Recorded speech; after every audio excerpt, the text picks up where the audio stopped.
Dahulu kala ada seekor kambing tua. Dia punya 7 anak. Dia mencintai mereka seperti hanya seorang ibu yang bisa mencintai anak-anaknya. Dia akan pergi ke hutan, membawa tumbuhan dan ranting untuk makan siang.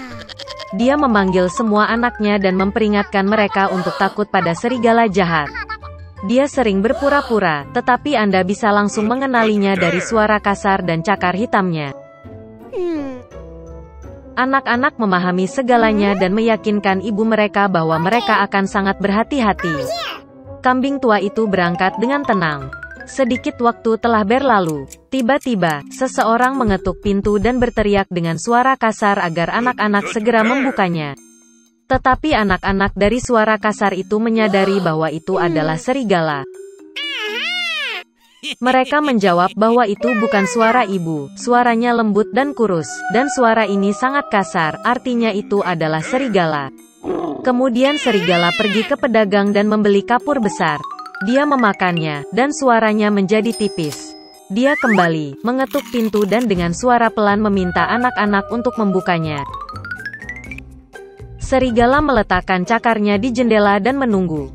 Dan anak-anak melihatnya, dan menjawab bahwa kaki ibu itu bukan hitam, tapi putih, yang artinya itu adalah serigala. Kemudian serigala itu lari ke toko roti dan meminta untuk memberinya sedikit adonan. Serigala mengurapi cakarnya dengan adonan. Penjahat itu datang ke pintu untuk ketiga kalinya, meletakkan kaki putihnya di jendela dan mengetuk. Mereka melihat anak-anak bahwa kakinya putih, dan mengira itu adalah ibu mereka. Mereka membuka pintu, tapi ada serigala di depan mereka. Mereka ketakutan dan mulai berpencar ke segala arah.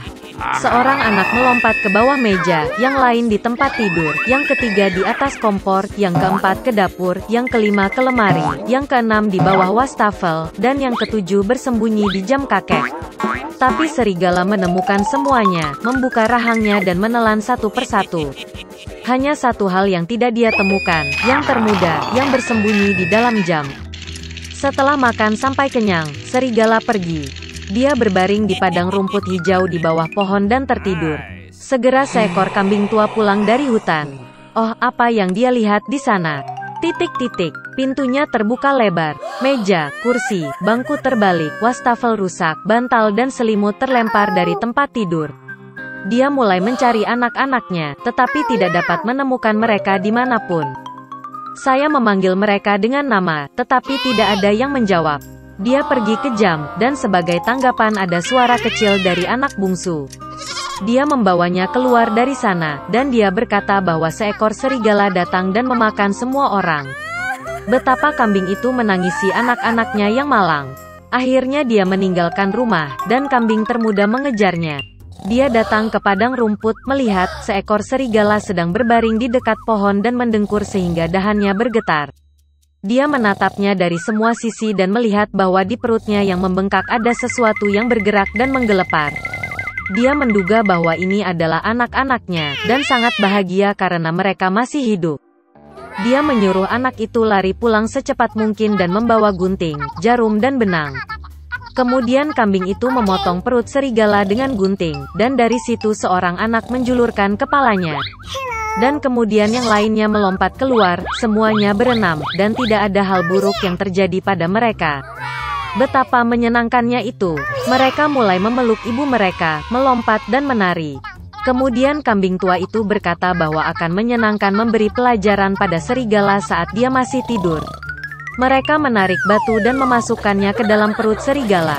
Seekor kambing tua menjahit perutnya, tetapi dia tidak memperhatikan apapun, bahkan tidak pernah bergerak. Serigala itu tertidur, berdiri dan merasakan kehausan di perutnya sehingga dia memutuskan untuk minum air dari sumur.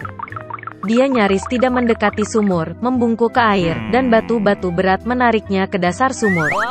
7 anak melihat ini, dan mulai menari kegirangan bersama ibu mereka.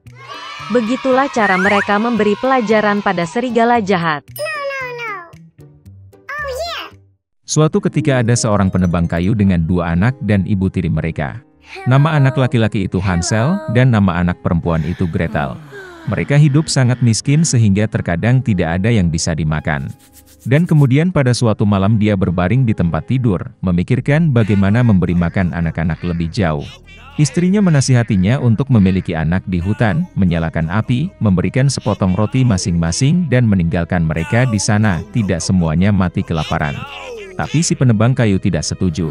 Dan sampai saat itu, istrinya membujuknya bahwa dia akhirnya setuju. Dan anak-anak, karena kelaparan, juga tidak bisa tidur dan mendengar semua yang dikatakan ibu tiri mereka kepada ayah mereka. Dan saat orang tuanya tertidur, Hansel diam-diam bergegas keluar rumah.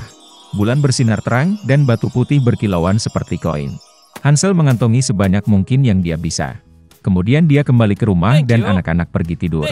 Di pagi hari, ibu tiri mendatangi anak-anak itu, memberi mereka masing-masing sepotong roti, dan mereka semua pergi ke hutan bersama.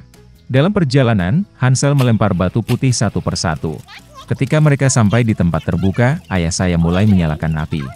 Dia memerintahkan anak-anak untuk duduk di dekat api dan memastikan bahwa api tidak padam, sementara mereka dan ibu tiri mereka akan mencari lebih banyak kayu bakar. Mereka duduk, lelah, dan tertidur. Ketika anak-anak bangun, itu adalah malam yang gelap di sekelilingnya. Dan ketika sebulan penuh telah terbit di langit, Hansel memegang tangan adiknya dan pergi, mencari jalan melalui kerikil, yang berkilauan seperti koin baru, dan menunjukkan jalannya. Mereka berjalan sepanjang malam, dan saat fajar mereka datang ke rumah ayah mereka.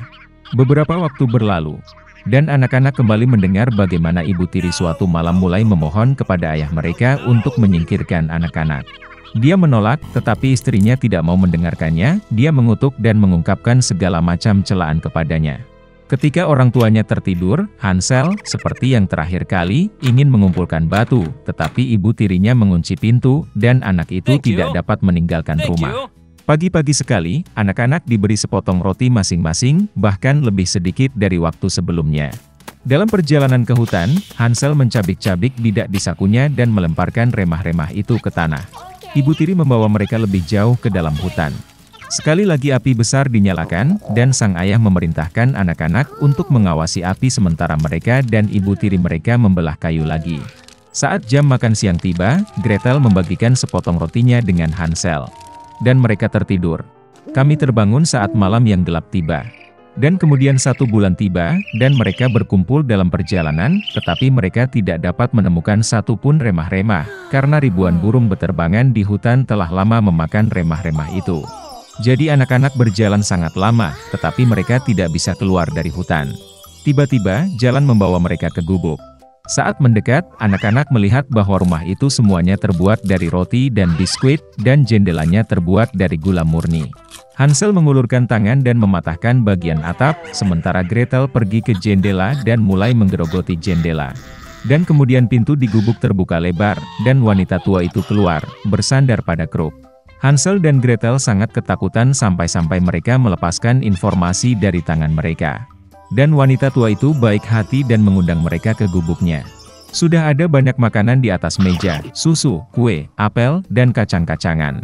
Setelah makan malam, wanita tua itu membuatkan 2 tempat tidur bersih untuk anak-anaknya, dan Hansel serta adiknya mengira mereka ada di surga. Tetapi wanita tua itu hanya berpura-pura menjadi penyayang, tetapi sebenarnya dia adalah seorang penyihir jahat, yang membangun pondok rotinya untuk tujuan ini untuk memikat anak-anak. Pagi-pagi sekali, saat anak-anak sedang tidur, dia mengambil Hansel dan memasukkannya ke dalam sangkar kecil. Dan dia memerintahkan saudara perempuannya untuk melakukan semua yang diminta penyihir jahat itu. Wanita tua itu memutuskan untuk menggemukkan bocah itu untuk dimakan nanti.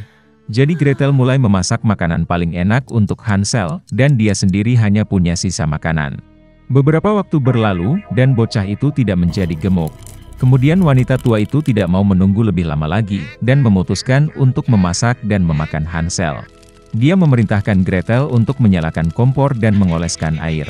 Ketika kompor sudah hangat, wanita tua itu menyuruhnya naik ke atas kompor dan melihat apakah sudah cukup panas. Jadi dia ingin mendorong gadis itu ke dalam api dan memanggangnya. Tapi Gretel tahu apa yang ada di pikirannya. Dia berkata bahwa dia tidak tahu bagaimana masuk ke sana, dan meminta penyihir itu untuk menunjukkan dirinya. Wanita tua itu marah dan naik ke dalam oven. Kemudian Gretel mendorongnya dan membanting penutup di belakang penyihir itu. Wow, betapa mengerikan wanita tua itu melolong. Gretel sementara itu bergegas ke Hansel dan membuka kandangnya. Setelah membebaskan saudara mereka, mereka pergi ke kamar penyihir, di mana ada kotak-kotak mutiara dan batu berharga di semua sudut, mengisi kantong mereka dengan mereka dan pulang. Selama beberapa hari anak-anak mencari jalan pulang. Hutan tampak semakin akrab, dan akhirnya mereka melihat rumah ayah mereka di kejauhan. Betapa senangnya dia melihat anak-anaknya hidup. Hansel dan Gretel menuangkan semua mutiara dan permata yang mereka ambil dari penyihir itu ke lantai.